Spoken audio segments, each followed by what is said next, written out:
Boys, अब हम endomembrane के दूसरे कंपोनेंट पे डिस्कस करेंगे। टॉपिक है हमारा Golgi complex. Remember, Golgi complex सदस्य है किसका?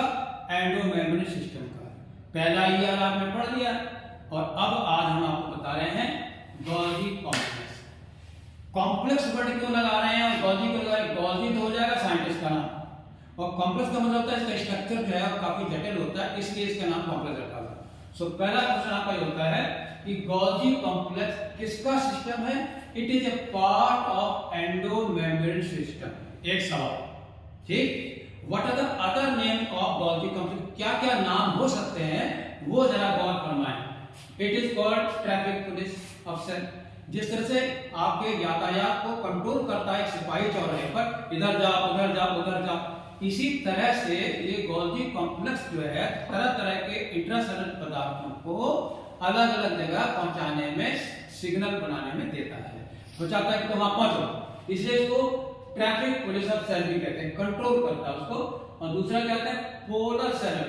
Why do we call it polar seller? इसलिए इसको कहते हैं क्योंकि इसमें दो पोल होते हैं। एक वो हिस्सा जो टुवर्ड्स न्यूक्लियस है उसे हम कहते हैं सिस फेज, या हम उसे कहते हैं कॉन्वेक्स फेज, ठीक है। और डिटेल आगे बताएंगे आपको। और दूसरा उसका पोल जो है वो है आपका ट्रांस यानी कॉन्केव। अब क्योंकि ये दो पोल इसमें दिखाई दे रहे हैं, एक की तरफ पोल है और एक इस तरफ पोल है, इसलिए ये आपका पोलर स्ट्रक्चर है। ओके, तो अगर क्वेश्चन आता है which of the following is a need में, कौन सा ट्रैफिक पुलिस किसे कहते हैं या पोलर सेलर किसे कहते हैं?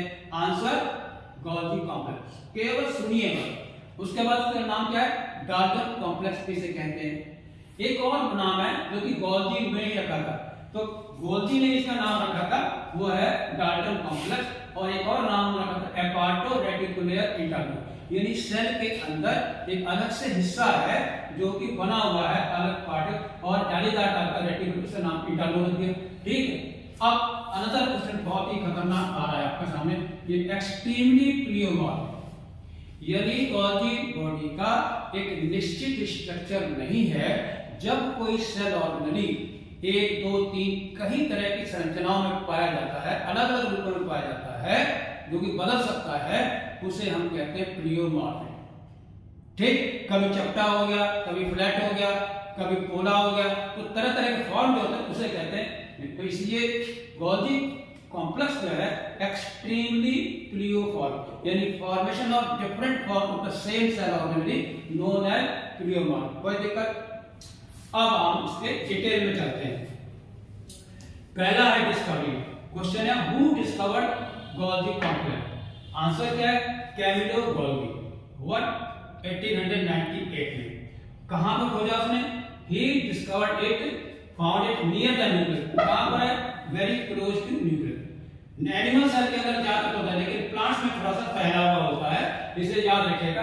और किसमें खोजा? बार्ड और एक उल्लू होता है बार्ड में, और कैट की जो है आंखों की ओर से उन्होंने पहली बार जो है कैमिलो गोल्गी ने इसको खोजा था, और इसका नाम क्या रखा था? Dalton complex. ओके, तो ये आपका पहला हेडिंग खत्म हो गया। अब हम बात करते हैं अकरेंस की, कहां-कहां पाया जाता है। क्यों? ये डेंसली स्टेट रेटिकुलर स्ट्रक्चर है, ज्यादा डिटेल आप नहीं बता सकते, नीट में इसमें सीएसआईआर में आपको बताएंगे। डेंसली स्टेट रेटिकुलर स्ट्रक्चर होता है नियर द न्यूक्लियस। याद रखना किसके पास है? न्यूक्लियस के पास, ठीक। बातें याद रखिएगा, जो केंद्र की ओर है पोल है, और केंद्र से दूर जो है वो भी एक पोल है, ठीक। अगला सवाल देखिए, गोल्गी कॉम्प्लेक्स आपका एब्सेंट है, केवल सुन लीजिए। क्यों? It is absent in prokaryote. Very good.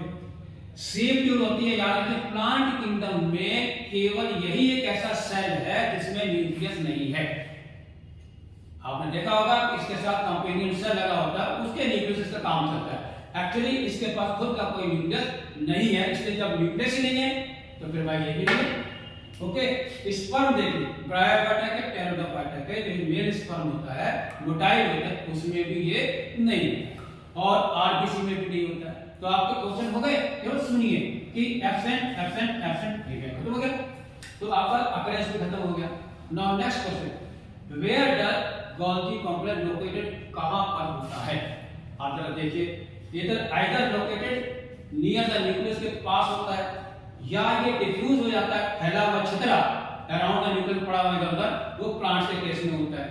ठीक है, क्योंकि प्लांट में आपको सेल प्लेट बनानी होती है तो इसलिए वहां पर डिफ्यूजन होता है। तो ये क्या 10 to 20 जो है डिफ्यूजन प्लांट सेल में पाए जाते हैं, और पूरे ढेर सारे स्ट्रक्चर को मिला करके लिपोकॉन्ड्रिया कहते हैं। Remember, lipochondria is another name of Golgi complex. It has nothing to do with mitochondria, का कोई लेना देना नहीं, no relation with the mitochondria. ठीक, अब आपका अकरेंस भी खत्म हो गया और आपकी लोकेशन भी खत्म हो गई। ओके, अब हम बात करते हैं स्ट्रक्चर। हमने आपको बताया कि स्ट्रक्चर बनाया हुआ है, ये भी जो है ट्यूबुलर स्ट्रक्चर होते हैं, फ्लैट सेट होते हैं, थैले होते हैं, चपटे चपटे होते हैं। जैसे कोई बड़ा गोल है तो आप दबा दीजिए, हैं, दबाओगे दो तरफ गोले से लग जाएगा, फ्लैट चप हो जाएगा। तो फ्लैट डिस्क शेप स्ट्रक्चर होते हैं, इसको कहते हैं सिस्टर्नी कहते हैं। क्या कहते हैं? Cisternae. This is the first component of Golgi complex, जिसका साइज क्या है 0.5 माइक्रोन से लेकर के 1 माइक्रोन तक होता है। बहुत छोटे होते हैं, इतना आसानी से नहीं दिखाई देता, इलेक्ट्रॉन माइक्रोस्कोप में देखा जा सकता है। दूसरा वाला जो है वो आपका है ट्यूब्यूल। जैसा कि नाम है, अगर तुम फ्लैट हो तो भाई सिस्टर्नी नाम रखो, और अगर आप ट्यूब्यूल छोटी छोटी ट्यूब की तरह ब्रांच हो तो आप ट्यूबुलर स्ट्रक्चर कहोगे, और अगर छोटी छोटी कुटकाएं वेसाइकल है तब आपको vesicle. Remember, Golgi complex 3 component है, पहला वाला सिस्टर्नी, दूसरा वाला tubule, and third one vesicle. So 3 most important component, cisternae यानी C, and then after T tubule, and third one is vesicle, CT. Okay, अब हम बात करेंगे तीनों की बात। सिस्टर्नी देखिए, एक के ऊपर सिक्के जैसे रखे होते हैं, स्टैक्ड पैरेलल होते हैं टू ईच अदर, समानांतर जगह 1 2 3 ऐसे करके जगह होते हैं, 5 है 10 है 6 है, जैसा रिक्वायरमेंट हो तो वो आपको संख्या बढ़ जाते हैं। तो इसके आपका अनदर क्वेश्चन है, ये देखो, ये बहुत इंपॉर्टेंट है, which of the cell of element show polarity. जैसे आपका वाटर मॉलिक्यूल पोलर मॉलिक्यूल होता है, और ये आपकी पोलैरिटी शो करने वाला कौन सा ऑर्गेनाइज है? Golgi complex. क्यों है? Due to presence of 2 pole, one is cis face, another is trans face. जहां से बनना शुरू होता है उसे हम सिस फॉर्म कहते हैं, फेज कहते हैं, और बनकर जब मैच्योर होता है उसे हम ट्रांस कहते हैं। Now you see, cis face is a convex, very important point. ठीक, और यहां देखिए ये क्या है? ये कॉन्वेक्स है, दिस इज कॉन्वेक्स, और ये वाला हिस्सा क्या है? कॉनकेव। तो जब आप कॉन्वेक्स कहोगे तो कहोगे सिस फेज, ठीक, कॉन्वेक्स, फॉर्मिंग फेज बनना शुरू हुआ, और बनकर मैच्योर हुआ तो ये कैसा हो गया? कॉनकेव हो गया। क्यों? ट्रांसफॉर्म कहते हैं इसको, और ये कैसा है? मैच्योरिंग फेज है। कोई भी जो इसके बायोकेमिकल चेंज होते हैं वो पूरे करके ये अपना रिसाइकिल धीरे से वहां से खिसक लेती है। आइए, ये आपका पहला पॉइंट गया, सिस्टर्नी में गया। पोलैरिटी आप याद रखिएगा, सिस फेज एंड ट्रांस फेज, ये कॉन्वेक्स और फॉर्मिंग फेज, और ट्रांस में क्या है?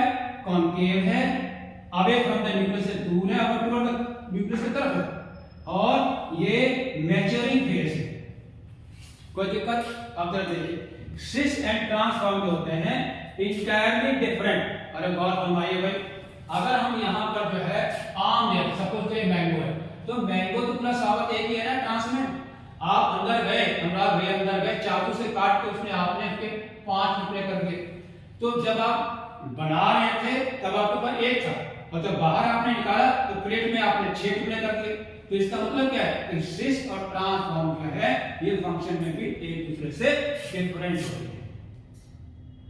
ओके, अगर किसी पॉलीपेप्टाइड के पास ठीक चेन है और उसके ऊपर कैप नहीं लगी है तो फॉर्मिंग फेज में एंट्री करेगी वेसाइकल में, और जब बाहर निकलेगी तो उसके ऊपर ग्लूकोज लगा हुआ होगा, इसका मतलब उसका मॉडिफिकेशन हो गया, चेंज हो गया। क्यों अलग हो गए?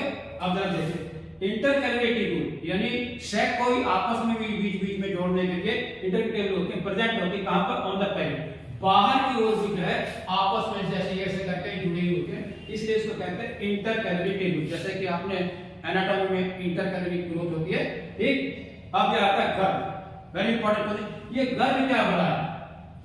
ठीक है, ये एक कंपाउंड स्ट्रक्चर है जिसमें 3 एंडो मेम्ब्रेन के सदस्य मौजूद हैं।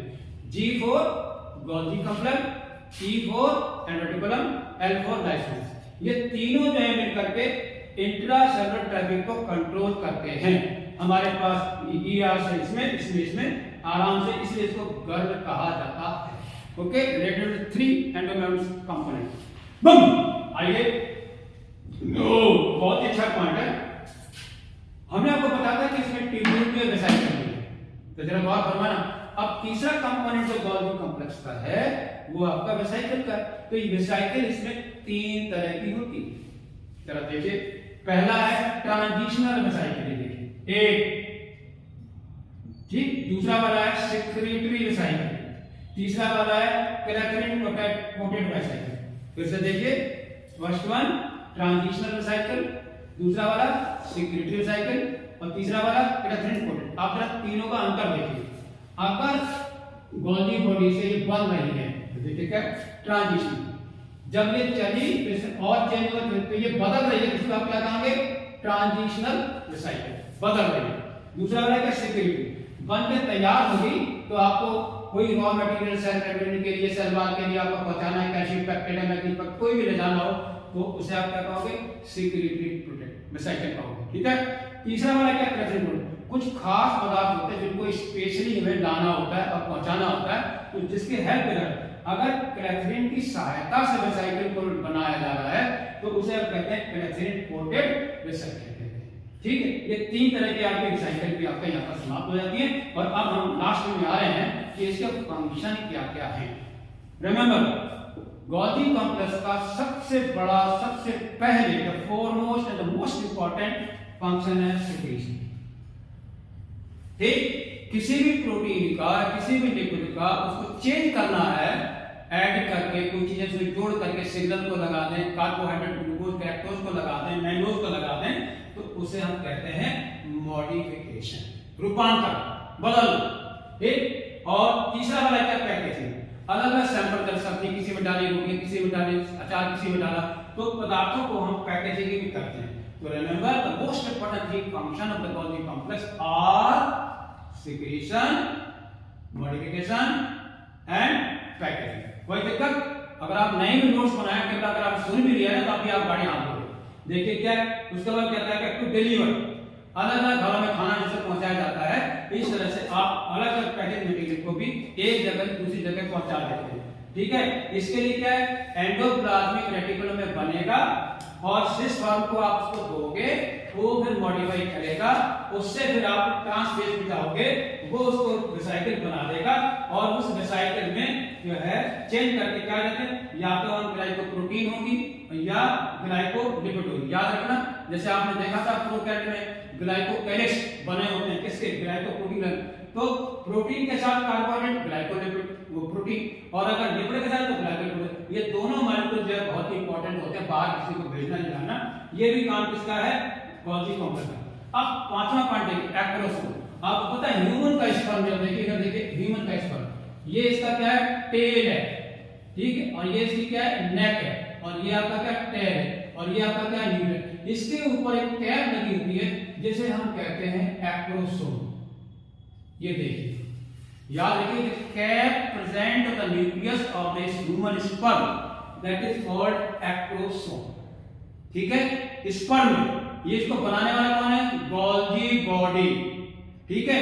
जब ये धर्मेंद्र यानी मेल स्पर्म हेमामालिनी मतलब एग के अंदर चला जाएगा तो इसको एंट्री जब करेगा तो ये प्रोटीन जो है हट जाती है, तो इसी से डिग्रेड होकर के हमारा बन जाता है गोल्गी रेस्ट। ये देखिए, ये देखिए, अगर देखिए क्या है, एक्रोसोम कैप लाइक स्ट्रक्चर है टू पेनिट्रेट द ओवम की सेल को, व्यक्ति को छेदने के लिए जो एक्रोसोम है, और बाद में ये विघटित हो जाता है, इसे कहते हैं गोल्गी रेस्ट, यानी डिग्रेडेड, एंड ये आपका गोल्गी कॉम्प्लेक्स एक्रोसोम। ओके, तो ये भी काम आपका हो गया। अब आता है cell wall.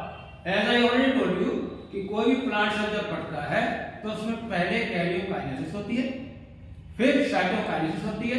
Karyokinesis division of the nucleus into 2 daughter nucleus, वो अपना काम अलग हो गया, ठीक। दूसरा वाला क्या होता है, हमारा सेल का बढ़ना, साइटोप्लाज्म का, तो उसे हम कहते हैं साइटोकाइनेसिस। तो साइटोकाइनेसिस आपको पता सेल एनवेलप प्लांट प्रोटीन आपको बताया middle envelope plant cell wall, तो उनको जो है बनाने वाले कौन है? Cell wall formation. यानी फाइब्रोब्लास्ट मैंने बताया था सेल प्लेट बनती है, मिडिल एनवेलप पे सेल वॉल बनती है, सेलुलोज का डिपोजिशन होता है, फिर मेम्ब्रेन बनती है। तो ये काम भी आपका किसका है? गोल्गी कॉम्प्लेक्स का। और लास्ट में देखिएगा फॉर्मेशन ऑफ लाइसोसोम। ठीक, ये आपके सिंगल सेल के रिसाइकल होते हैं जिसमें हाइड्रोलाइटिक एंजाइम होते हैं। तो लाइसोसोम को बनाने वाला भी काम किसका है? गोल्गी बॉडी का है। So, okay, in brief, we clearly that you see the discovery, occurrence, location, structure and function, and remember the most important thing, आपके पार्ट जो है ये गोल्गी रेस्ट के अंदर secretion, packaging and modification. Thank you very much.